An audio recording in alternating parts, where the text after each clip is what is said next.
우리 주님의 은혜와 평강이 우리 가운데 임하기를 빕니다. 우리 주님이 오시는 이 대림절 두 번째 주일 아침입니다. 주님께서 오시면 우리 모두가 주님과 짝이 되는 귀한 역사가 있기를 바랍니다. 참으로 많은 다양한 사람들이 이 세상에 존재합니다. 피부 색깔도 다르고 사는 지역도 다르고 언어도 다르고 다른 환경에서 살아갑니다. 특별히 우리가 공동선의 본질에 대해서도 거의 합의점을 찾지를 못합니다. 이 견해의 차이는 우리가 생각하는 내용뿐만 아니라 세계를 보는 방식에도 영향을 미칩니다. 이것이 다원주의의 현실입니다.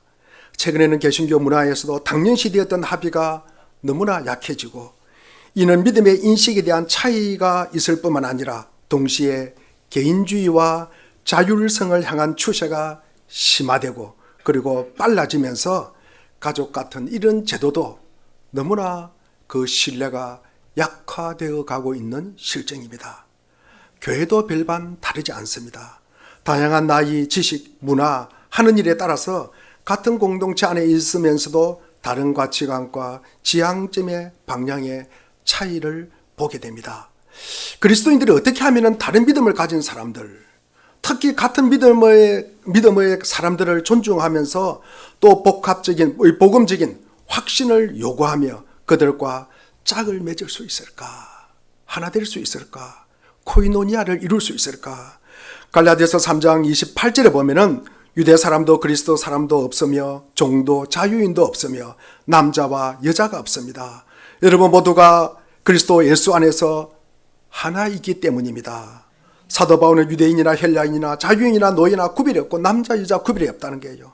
우리는 예수 그리스도 안에서 하나라는 말씀입니다. 우리 모두가 하나 될 수 있는 놀라운 표적이 무엇입니까? 이 땅에 우리가 살아가면서 우리 주님께서 우리가 하나 될 수 있는 놀라운 표적이 무엇입니까? 우리는 무엇 때문에 여기에 모여 있습니까? 그것은 예수 그리스도의 십자가입니다. 고난당하신 하나님의 사랑의 십자가입니다. 그리스도의 십자가 안에서 우리는 모두 서로에게 속하며 같은 필요를 느끼고 같은 소망을 품은 형제 자매입니다. 우리는 같은 운명의 끈으로 서로 연결되어 있습니다. 다시 말해서 우리는 모두가 고난도 있고 기쁨도 있고 근심도 있고 소원도 있습니다. 실망도 느끼기도 하지만 풍성함을 느끼기도 하는 인간일 뿐입니다. 무엇보다 죄와 허물 속에서 믿음과 소망을 간직한 인간이라는 말씀입니다. 그리스도의 십자가, 그리스도의 말로는 표현할 수 없는 고난 앞에서 우리가 가진 밖으로 드러나는 차이, 표면적인 차이, 보이는 차이는 너무나 미미하다는 것입니다. 이것은 시간이 가면서 사라진다는 것입니다. 우리는 더 이상 부유한 자도 가난한 자도 지혜로운 자도 그리고 무지한 자도 아닙니다. 우리는 선하지도 그렇다고 악하지도 않습니다. 우리는 더 이상 남자도 여자도 아니고 청년도 노인도 아닙니다. 다만 셀 수 없이 많은 교회의 지체들 가운데 한 형제자매로 함께 모여 있는 것입니다. 로마서 3장 10절에 보니 성경에 이렇게 기록되어 있습니다. 의인은 없나니 한 사람도 없다. 사도 바울은 우리가 죄인이며 하나님의 영광을 이룰 수 없다고 하였습니다. 아무 대가도 치르지 않았습니다. 로마서 3장 24절에도 값없이 의롭다 하심을 얻은 자가 되었다고 하였습니다. 아무 죄 없이 십자가를 지시고 고통당하신 그리스도, 십자가에서 자기 생명을 산제물로 바치신 그리스도의 사랑을 바라봅시다. 왜 그렇게 하셨을까? 왜 우리가 바라보아야 합니까? 예수님이 자기 백성을 목숨보다도 더 사랑하셨기 때문입니다. 이제 우리 자신의 연약함과 용기 없는 모습, 고난과 근심이 찾아올 때 두려워하는 모습, 이기적인 소원으로만 가득한 모습, 그리고 아무 염려 없이 안락한 삶을 살고 싶어 하는 모습을 생각하게 됩니다. 그러면 우리 그리스도인들은 마음 깊이 부끄러움을 느낍니다. 하나님의 저 큰 사랑에 합당하지 못한 자신의 모습을 보게 된다는 말씀입니다. 우리 사랑하는 교회 여러분, 여러분이 기독교가 무엇이냐고 물으면 뭐라고 대답하겠습니까? 여러분, 당신들이 다니는 기독교가 무엇이라고 물으면 무엇이냐고 물으면 우리가 최소한 그것은 답해 줄 수 있어야 되지 않습니까? 내가 교회를 다니는데, 내가 예수를 믿는다고 하면서 여러분 뭐라고 대답하겠습니까? 저는 기독교는 하나님 앞에서 자신을 낮추고 모든 소망과 믿음을 하나님의 사랑과 도우심에 의지하여 허당한 사람들의 모임이다 라고 말하고 싶습니다. 기독교는 형제가 자기 형제를 위해 책임을 지듯이 한 사람이 다른 사람을 위해 책임을 지는 성도의 교제, 짝입니다. 기독교는 믿음과 사랑 안에서 하나가 된 짝을 이룬 온 세상 모든 나라 사람들로 이루어진 거대한 한 백성입니다. 우리에게는 한 분 하나님이 계시고 한 분 주님이 계시고 하나의 믿음이 있고 하나의 소망이 있기 때문입니다. 이것은 하나님의 백성들에게 있는 놀라운 비밀입니다.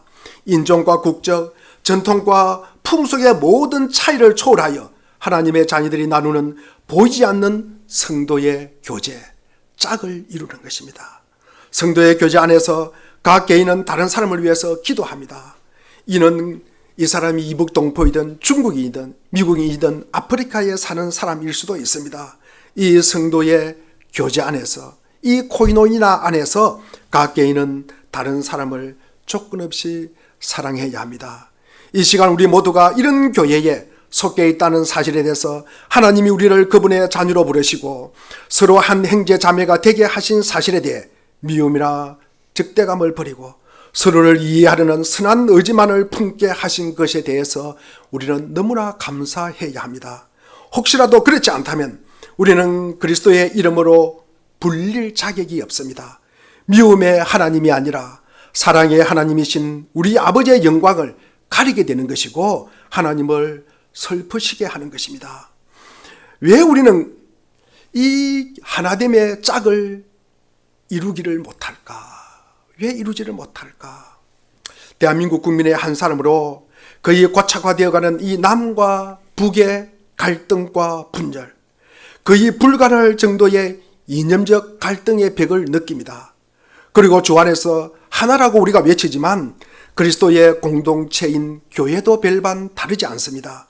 저는 이 메시지를 그리스도의 인의 마음으로 듣게 되기를 바랍니다. 그 누구라도 항상 이해하고 사랑할 준비가 되어 있는 그리스도인의 영혼으로 이 말씀을 들으시기를 소망합니다. 우리는 해방 이후로 자익과 우익의 갈등으로 한반도 전체가 전례없는 끔찍한 6.25 사변을 겪었습니다. 그것도 3년 동안이나 말입니다. 아직도 그 상처가 아물고 있지 않습니다. 전 인류의 갈등인 국가 간 이 분열과 갈등, 그리고 지역 간의 분쟁, 인연 간의 분열과 갈등, 한 공동체의 분열과 갈등, 그리고 한 가족 간의 분열과 갈등, 그리고 부부 간의 분열과 갈등, 이런 상황 속에서 이런 분열과 갈등의 원인이 어디서 올까? 어디서 올까? 그리고 그 분열과 갈등을 극복하는 길을 우리가 찾을 수 있을까? 그리고 분열과 갈등의 원인을 찾으면은 우리는 짝이 되는 거예요. 우리가 코이노니아, 교제를 이룰 수 있다는 말씀입니다. 우선 무엇이 이런 분열과 갈등을 심화시키고 짝을 이루지 못할까? 여러분, 제가 성경에서 답을 찾고자 합니다. 여러분들의 성경을 많이 읽으시죠. 그러면서 성경에서 가장 많이 강조하는 단어가 무엇입니까? 성경에서 가장 우리가 교회에서 듣는 말, 성경에서 강조하는 말이 무엇입니까? 단어가 무엇이에요? 무엇이에요? 사랑, 또 믿음, 또 그러면 우리가 고린도전서 13장 13절을 한번 봐야 되겠습니다. 우리 고린도전서 13장 13절을 우리가 한번 읽어보겠습니다. 자, 시작. 그러므로 믿음, 소망, 사랑 이 세 가지는 항상 있을 것인데 그 가운데 어떠면 사랑일지라도 믿음, 소망, 사랑이 뭐한다? 항상 있을 것이래요. 항상 있어야 하는 것입니다. 여러분, 우리가 믿음, 소망, 사랑이 없으면 어떻게 됩니까? 믿음과 소망과 사랑이 우리에게 이 복음이 전해지지 않으면, 복음이 들어올 자리가 없으면 분열이 일어난다는 말씀이죠. 그래서 우리가 분열과 갈등을 조작하는 이 짝을 이루지 못하는 것은 우선 믿음이 없기 때문입니다. 사실은 이 믿음이 없다고 보니까 우리는 겸손하지를 못해요. 겸손하지를 못합니다. 여러분, 무례하다는 말이죠. 여러분, 믿음을 말하고 있지만 그 믿음이 왜곡됐다는 거죠. 왜곡돼서 자기 확신, 자기 집착, 자기 고집이 가득 차가지고 그렇게 되면 어떻게 됩니까? 갈등과 분열, 싸움이 끊이지 않는다는 말씀입니다. 우리가 근본적인 사안들에 관한 생각이 크게 다른 세상에서 우리가 그리스도인이든 비그리스도인이든 모두 자신은 옳고 상대편은 틀리다는 이유를 증명하는 데 우리가 혈안이 되어 있다는 거죠. 나는 옳고 너는 틀리다. 여러분, 그런데 우리가 자신은 옳고 상대는 틀리다는 것을 우리가 증명하는 것이 아닙니다. 이게 잘못됐다는 것고 잘못됐다고 우리가 인식하는 것이 겸손이라는 말이죠. 겸손. 그것이 겸손입니다. 여러분, 그리스도인들은 자신의 이성을 포함하여 인간 이성의 한계를 갖다가 인식하는 거예요. 인간의 다름도 인식하고 그리고 틀림도 우리가 인식하는 거예요. 이게 겸손입니다. 나도 다를 수 있고 상대방도 나와 다를 수가 있고 나도 한계가 있고 나도 틀릴 수도 있다. 이게 겸손이라는 말이죠. 자신이 도덕적 행위와 선함이 아니라 믿음으로 우리가 구원받았다는 사실을 우리가 늘 고백하잖아요. 우리가 믿음으로 구원받았다는 사실을 알고 있습니다. 그렇다면 우리가 그리스도인의 공동생활에 가장 필요한 것은 겸손이라는 거예요. 겸손. 나로 인해서 구원받은 것이 아니라 주님을 믿음으로 우리가 구원을 받았기 때문에 가장 중요한 것은 겸손이다. 그래서 우리가 자기의 옳음을 갖다가 주장하고 자기의 옳음을 갖다가 확신하는 그것은 늘 우리에게 갈등과 분열과 싸움을 일으킨다는 거죠. 그러면 우리가 짝을 이룰 수가 없다. 교제가 되지 않는다는 말씀이죠. 코이노니아가 이루어질 수가 없다는 말씀입니다. 여러분, 제가 가끔은 이게 중학교 동창들 한 번씩 만납니다. 근데 만나면은요, 오면서 아이고 내가 다시는 안 안아야지. 다시는 안 안아야지. 여러분, 마시면 술 마시고요. 마시면요 욕하고요. 마시면은 그 모이면은 뭐 합니까? 그 짓거리 하고 있더라고요. 그런 자리에 제가 다시 가고 싶겠어요? 안 가고 싶어요. 안 가고 싶어요. 여러분, 우리가 두 번째로 분열과 갈등을 조장하는 것은 여러분 우리에게 두 번째로 소망이 없기 때문입니다. 여러분, 소망은요, 우리가 소망이 없으면 인내하지 않습니다. 인내는 우리가 경청하고 이해하고 질문하게 합니다. 여러분, 다른 사람들에게 인내심을 발휘한다 해서 이념적 거리를 갖다가 넘어서는 것 아닙니다. 우리는 갈라놓는 모든 어려운 사안들에 대해서 의견 일치를 갖다가 보지 못하는 경우가 대부분입니다. 그러나 우리가 상대방의 이야기도 주의 깊게 경청을 하고 그리고 공감적으로 우리가 이해를 하고 그리고 사려 깊은 질문을 갖다가 하게 되면 우리가 도움을 받게 된다는 거죠. 우리를 묶어주는 공동체적인 경험이 있잖아요. 우리가 살아가면서 같이 함께 나누었던 경험이 있다고요. 때로는 뭡니까? 상이한 경험들도 있습니다. 같은 경험도 있지만도 다른 경험도 있다는 말씀이에요. 다른 처지와 다른 환경에서 자랐기 때문에 우리가 이 상이한 경험들, 이거를 갖다가 우리가 인정을 해야 됩니다. 인식을 한다는 거죠. 그러면 우리가 다른 이에게 훨씬 다가가기가 쉽다는 거죠. 우리가 다른 사람을 모르는 것보다는 그 사람의 상황과 다름을 갖다가 인식을 하면은 그 사람을 충분히 우리가 이해를 하게 되고 그 사람의 마음을 알기 때문에 우리가 훨씬 더 그 사람에게 다가가기가 쉽다는 것입니다. 교제하기가 쉽다는 말씀이에요. 짝을 맞추기가 쉽다는 말씀입니다. 그리스도인들이 다른 이들에게 인내심을 발휘할 수 있는 것이 무엇입니까? 우리가 인내한다. 여러분, 우리가 소망을 갖는 것은 여러분 우리가 인내를 하는 것이에요. 우리가 인내를 할 수 있는 근거가 무엇입니까? 우리의 결말을 알기 때문에 참는 게요. 마지막을 알기 때문에 참는 게요. 우리가 주님 앞에 서는 것을 알기 때문에 참는 게요. 그것이 없으면 그냥 자기 마음대로 내지르고 자기 마음대로 하고 싶고. 우리가 새벽 예배 때 마태복음 5장 새벽 예배 때 지금 우리 말씀 달리기가 나오는 내용입니다. 마태복음 5장 12절 말씀을 보았습니다. 즐거워하라, 기뻐하라. 하늘에서의 상이 크다 작다? 하늘에서의 상이 크민이라. 여러분, 우리가 지금 참는 것은, 인내하는 것은 하나님의 상이 있기 때문에 우리가 참는 것이에요. 하나님의 상. 하나님의 상이 있기 때문에 참습니다. 그런데 우리가 이 마지막을 우리가 생각하지 않는다면은, 마지막에 우리가 주님 앞에 서는 것을 생각하지 않는다면은 참을 사람 아무도 없습니다. 여러분, 인내할 사람이 아무도 없다는 말씀입니다. 그냥 자기 감정대로, 자기 하고 싶은 대로 그렇게 내지르게 되는 것입니다. 세 번째로, 분열과 갈등을 조장하여 우리가 짝을 이루지 못하는 것은 사랑이 없기 때문입니다. 믿음, 소망, 사랑 중에 사랑이 없기 때문입니다. 우리가 사랑이 없다는 것은 우리가 너그럽지 못하다는 거예요. 관용하지 못하다는 것입니다. 조금 전에 제가 설명을 했듯이 겸손은 상대방의 다름과 그 한계를 갖다가 인정하는 거예요. 나의 다름과 나의 한계도 인정하고, 이것을 인정하면 우리가 겸손해지는 거예요. 그리고 두 번째로 말씀을 드린 인내는 궁극적으로 우리가 구원에 대한 소망이 있기 때문에 우리가 참을 수 있다는 거예요. 인내할 수 있는 것입니다. 세 번째로 우리가 관용. 이게 관용이 되면 우리가 사랑을 해야 된다는 거죠. 그 사랑 안에서 우리가 관용이 나오고 너그러움이 나오는 것입니다. 우리가 공유하지 않는 믿음, 우리가 이 실전을 우리가 참아내야 되잖아요. 참아내야 됩니다. 관용이라는 말은 동의하지 않는 믿음을 받아들이거나 그런 실전에 찬성하라는 뜻은 아닙니다. 사실 동의하지 않는 믿음과 실천을 우리가 수용하는 것은 이게 철학적으로는 불가능한 일이잖아요. 이게 내 머리로 이해가 안 돼요. 내 머리로는 도저히 상상이 안 되는 것은 손으로 발로는 내가 움직이게 되는 거 아닙니까? 이게 가능한 일일까? 가능하지 않다는 이야기입니다. 중요한 문제에 대한, 그리고 모든 사람의 견해는 반대가 반드시 있기 마련입니다. 그러나 우리는 사랑과 생각을 갖다가 분리하는 것은, 여러분, 우리가 저 사람 생각하면 저 사람의 생각과 그 사람의 생각과 그 사람을 갖다 거의 일치시킵니다. 그런데 이 분리한다는 것은 우리가 굉장히 힘든 일이에요. 힘듭니다. 그러니까 우리가 상대의 믿음이나 행동에 전적으로 우리가 찬송할 수 우리가 없음을 알면서도, 상대가 누굽니까? 상대도 하나님이 만든 형상이다.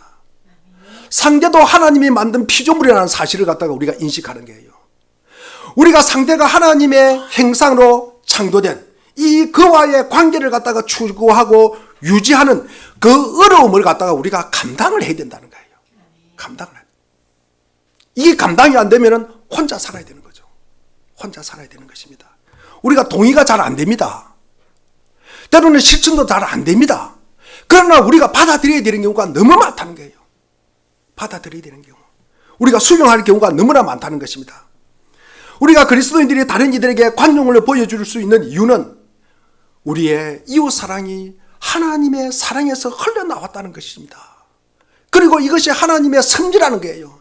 하나님 나라가 유지되고 보존되고 존속되는 경우입니다. 그것이 하나님의 섭리라고 제가 말씀을 한번 드렸습니다. 우리의 하나님 사랑을 복음의 진리에 근거하고 있기 때문입니다. 아무리 우리가 동의가 안 되고, 아무리 이해가 안 되고, 때로는 실천이 안 되더라도, 야, 저것도, 저 사람도, 저분도 하나님의 형상으로 지음받았고, 그리고 하나님의 피조물임을 알면서, 그리고 하나님의 말씀에 기록되어 있기 때문에, 그래서 우리가 너그러운 거예요. 우리가 관용을 베푸는 것입니다. 이게 사랑입니다. 사랑. 여러분이 상대의 어떤 잘못을 우리가 지적한다 그래가지고 여러분이 잘 나가는 거 아닙니다. 여러분, 상대의 실수를 갖다가 우리가 지적한다 그래가지고 나의 능력이 출중하게 월등하게 올라가는 것 아닙니다. 여러분, 잘난 것은요, 인간이 인간다운 것은요, 여러분, 인간의 한계를 갖다가 이해하는 것입니다. 인간의 한계를 이해하는 것입니다. 여러분, 그래서 용서해야 하고 너그러움이 있고 그 사람의 편이 되어주는 것입니다. 하나님이 그걸 하셨습니다. 우리가 범죄한 자리에 하나님이 찾아오셨잖아요. 우리가 대림절을 예수님을 기다리는 절기잖아요. 이 땅에, 지저분한 땅에, 죄가 많은 땅에 하나님이 오신 것이에요. 여러분, 범죄한 자리에 하나님이 오십니다. 우리의 못난 저항 기꺼이 수용하십니다. 주님이 죽음의 자리에 찾아오십니다. 왜 그렇게 하셨을까요? 왜 찾아오셨을까요? 우리와 운명을 같이 하려고 찾아오시는 것 아닙니까? 우리와 죽음을 같이 하려고 찾아오는 것 아닙니까? 여러분, 하나님마저 죽이겠다고 설치던 유대인들이 있지 않습니까? 우리들이지 않습니까? 예수를 죽이겠다고 덤비는 그것도 받아내시고 감당하시는 하나님이라는 말씀입니다. 그래서 우리에게 말합니다. 나는 내 아버지다. 그렇게 말씀하시고는 너는 내 자녀라고 말씀하십니다. 그 영광, 그 승리, 그 자랑을 여러분 다른 것과는 바꾸지 마시기를 바랍니다. 여러분, 하나님이 어떻게 하든지 하나님은 여러분 갈라내려고 하는 것이 아니라, 여러분 분리시켜서 버리려고 하는 것이 아니라 어떻게 하든지 붙잡아서 그것이 죽음까지도, 그것이 죄까지도 그것을 붙들고 그것을 갖다가 갈라놓지 않고 함께 하려고 하신 것입니다. 그것이 예수님의 십자가의 죽음이잖아요. 우리가 죽을 자리에 그 죽음의 자리에 동참하기 위해서 주님이 이 땅에 오셔서 십자가에 죽으신 것입니다.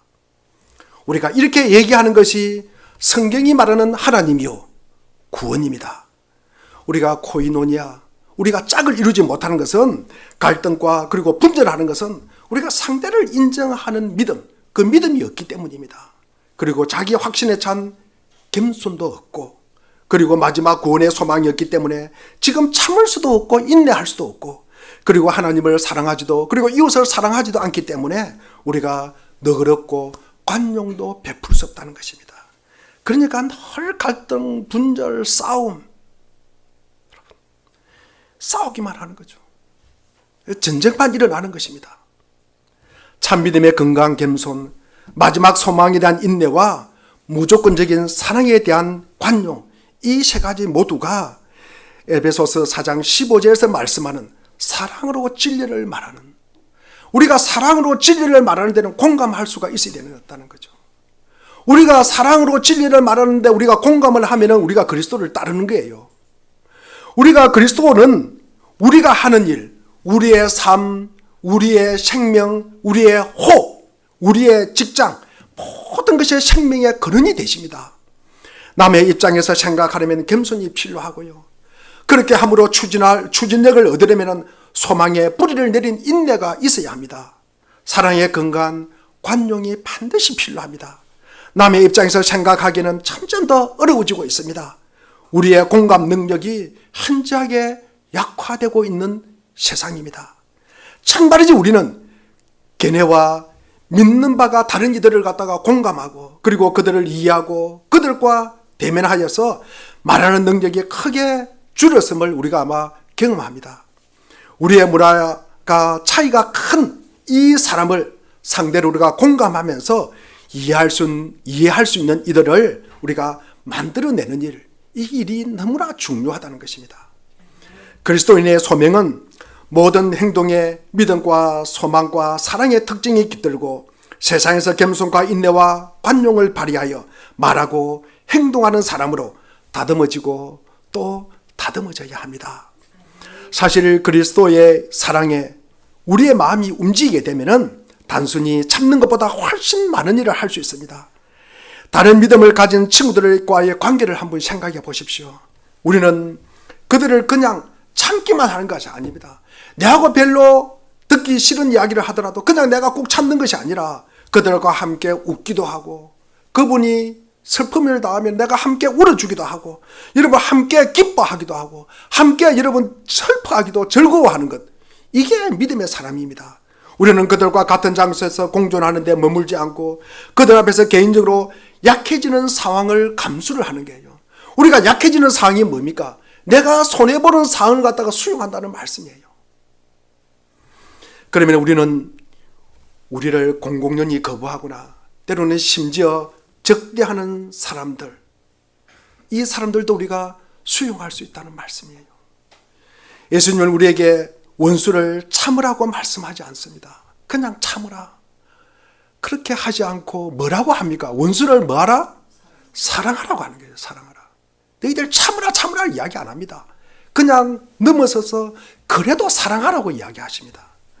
하나님께 감사하게도 예수님은 우리를 그냥 참아주시는 것이 아니라 차이를 넘어서 우리를 용납하시고 받아들이고 수용해 주시고, 그리고 반겨 품에 안아주십니다. 이게 어떻게 가능할까? 오늘 본문 말씀을 통해서 우리가 알아보려고 합니다. 우리가 이런 갈등과 분열을 갖다가 극복하고 짝을 이루려면은 우리가 하나님의 사랑이 하나님이 주시는 성령으로 쏟아 부음을 받아야 된다는 거죠. 우리가 13절부터 우리가 16절까지 우리 한 목소리를 한번 읽어보겠습니다. 13절부터 16절까지입니다. 시작. 하나님이 우리에게 자기 영을 나누어 주셨습니다. 이것으로 우리가 하나님 안에 있고 또 하나님이 우리 안에 계시다는 것을 우리는 압니다.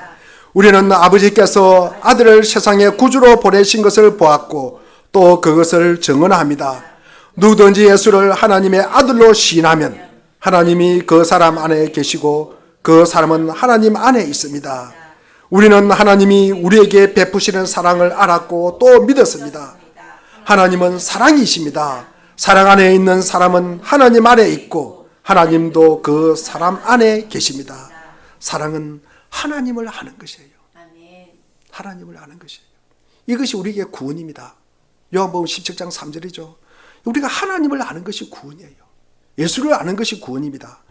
여러분, 우리가 하나님을 알고 그리고 성령 안에서 우리가 거하는 것, 이런 분명한 신앙의 고백이 토대가 되어야 됩니다. 하나님 안에 거하다. 하나님 안에 계시다. 여러분, 요한일서 3장 13절에 2번 나옵니다. 그죠? 우리 조금 전에 읽은 15절에도 2번 나오고, 그리고 16절에는 몇 번 나옵니까? 3번 나옵니다. 우리가 하나님 안에 머무르다, 그 안에 견뎌내다, 그 안에 굳게 지키다, 변함없이 여전히 그 안에 있다, 가운데 있다, 그와 함께 있다, 그와 곁에 있다, 그런 말입니다. 우리가 이게 코이노니아, 우리가 짝을 이루는 것입니다. 뭐 인간적인 계획이나 그루밍으로 되는 건 아닙니다. 여러분, 정치적 어떤 목적을 가지고 되는 것도 아니고 우리가 세속적인 동기로 되는 것도 아닙니다. 여러분, 집단적인 어떤 공동체의 갈망으로 되는 것이 아닙니다. 우리가 성경과 나눔과 하나됨을 위해서 억지로 한 것이 아니라 기도하며 성령을 기다린 것이 전부입니다.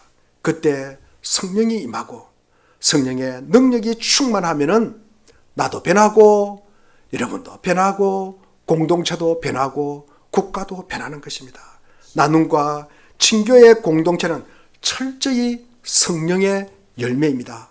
성령은 이 코이노니아, 짝을 이루는 직접적 원인이고 그 다음에 이 코이노니아는 성령의 결과입니다. 다시 말해서 그들이 기뻐하고 나누고 섬기고 짝을 이루고 하나 될 수 있었던 것은 오직 성령의 역사입니다. 성령께서 그들을 그렇게 만들어 주셨던 것입니다. 두 번째로 이런 갈등과 분열을 극복하고 이 코이노니아를 이루려면 담대함으로 하나님의 사랑을 경험해라. 우리가 17, 18, 19절을 우리 한 목소리를 같이 한번 읽어보겠습니다. 자, 시작.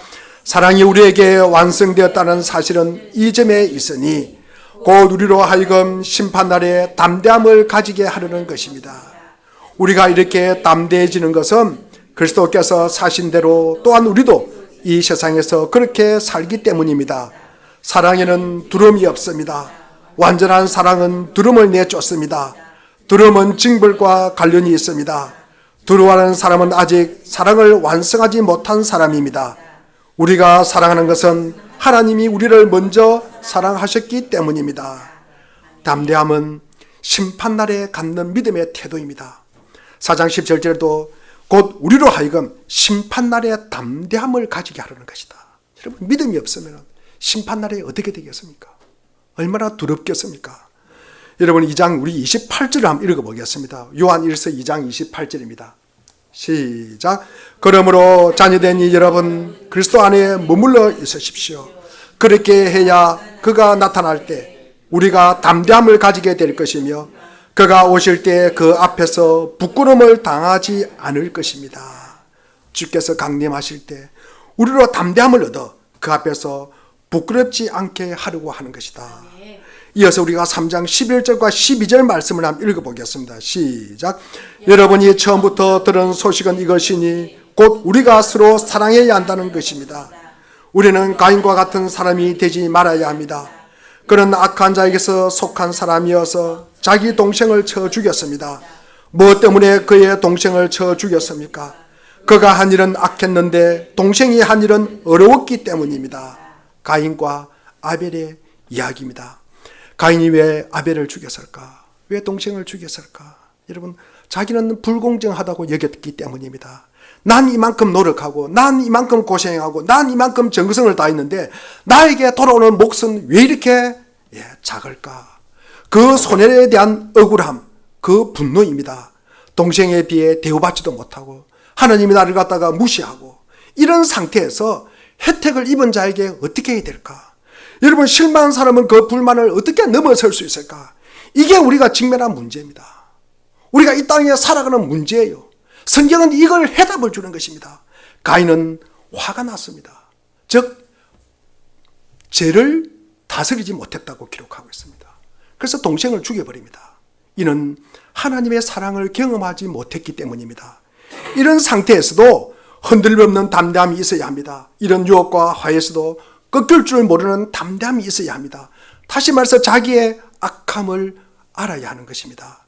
코이노니아, 우리가 짝, 사귐, 일치, 연합, 나눔, 참여 등은 하나님의 사랑으로 그리스도의 은혜로 초대받은 영입니다. 사귐, 나눔, 일치, 섬김, 짝을 만드는 것은 사랑을 전제로 한다는 것입니다. 우리가 사랑이 없는 모든 것은 아무것도 아닙니다.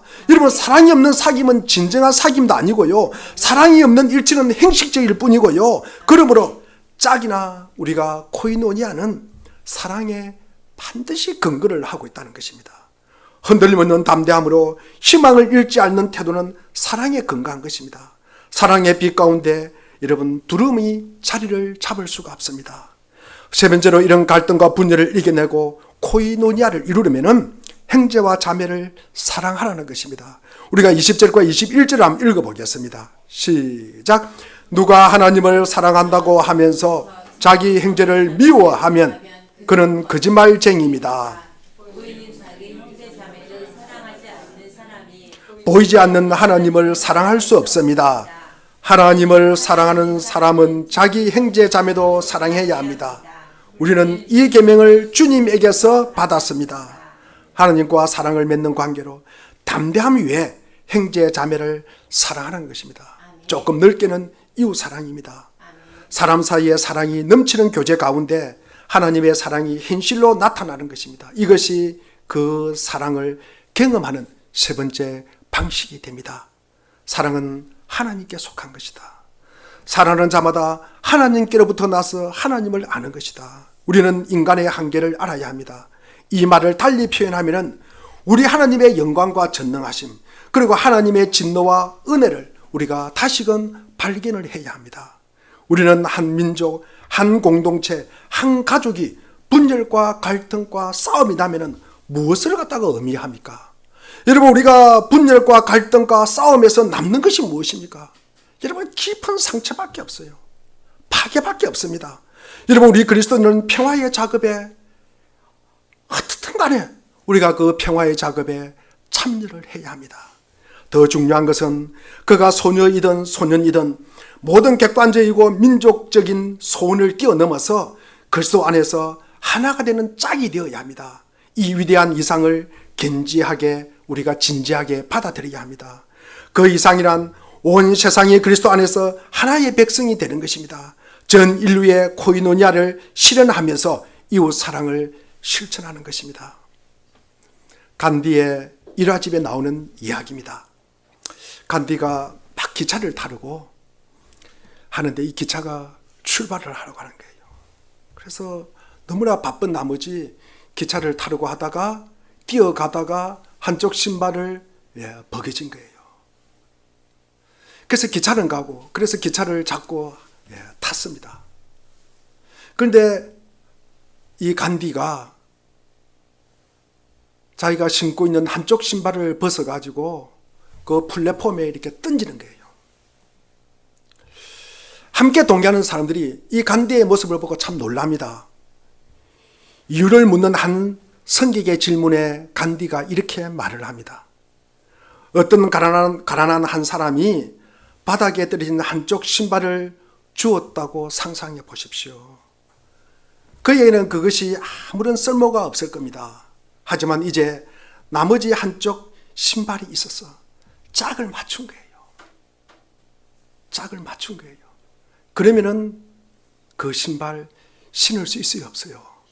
신을 수 있어요. 그래서 제가 이 예화를 생각하면서 코이노니아를 짝이라고 번역하면 참 좋겠다. 여러분, 짝이라고 번역하면 좋겠다. 우리가 주님의 오심을 기다리는 이 대림절을 기다리고 있습니다. 나는 어떻게 주님이 오시면 짝을 이룰까? 어떻게 주님과 짝을 이룰까? 여러분, 우리 주님과의 짝뿐만 아니라 우리 교우들에 관해 짝도 마찬가지입니다. 언젠가 우리에게도 그가 남자든 여자든 소년이든 소녀이든 그가 미국에 살든 아프리카에 살든 남한에 살든 북한에 살든 아무 구별 없이 각 사람에게 심판의 날이 임한다는 사실을 우리는 기억하셔야 합니다. 그날에 하나님은 우리의 믿음과 사랑을 척도로 여러분 심판하실 것입니다. 자기 행제를 미워하는 사람이 어떻게 하나님의 은혜를 기대할 수 있겠습니까? 우리는 서로 사랑해야 합니다. 믿음과 사랑 안에서 하나님 아버지와 주 예수 그리스도 거룩하게 하시는 능력이신 성령님과 함께 거룩한 그리스도의 나라에 짝을 이루어 갑시다. 이 일을 함께 이룰 수 없을 정도로 우리가 가난하거나 무지하거나 비천한 사람은 아무도 없습니다. 이 일은 모든 사람의 의지와 힘을 필요로 합니다. 우리 한국에서도 여러분의 형제 자매가 있다는 사실과 전 세계 민족들 가운데서도 여러분의 형제 자매가 있다는 사실을 잊지 말기를 바랍니다. 앞으로 무슨 일이 일어나더라도 우리 그리스도인들은 하나님의 백성임을 잊지 말아야 합니다. 우리가 하나 될 때 민족주의나 인종차별이나 이념이나 계급투쟁 따위가 발붙일 자리가 없을 것이며 세상은 영원히 평화를 지켜낼 수가 있을 것입니다. 예수 그리스도가 이 땅의 사역을 마감하면서 들었던 기도를 우리가 기억하기를 바랍니다. 요한복음 17장 20절과 21절 말씀입니다. 나는 이 사람들을 위해서만 비는 것이 아니고 이 사람들의 말을 듣고 나를 믿는 사람들을 위해서도 빕니다. 아버지께서 내 안에 계시고 내가 아버지 안에 있는 것과 같이 그들도 하나가 되어서 우리 안에 있게 하여 주십시오. 그래서 아버지께서 나를 보내셨다는 것을 세상이 믿게 하여 주옵소서. 모든 지각에 뛰어난 하나님의 평강이 그리스도 예수 안에서 여러분의 마음과 생각을 지켜주시기를 빕니다. 기도하겠습니다. 아버지,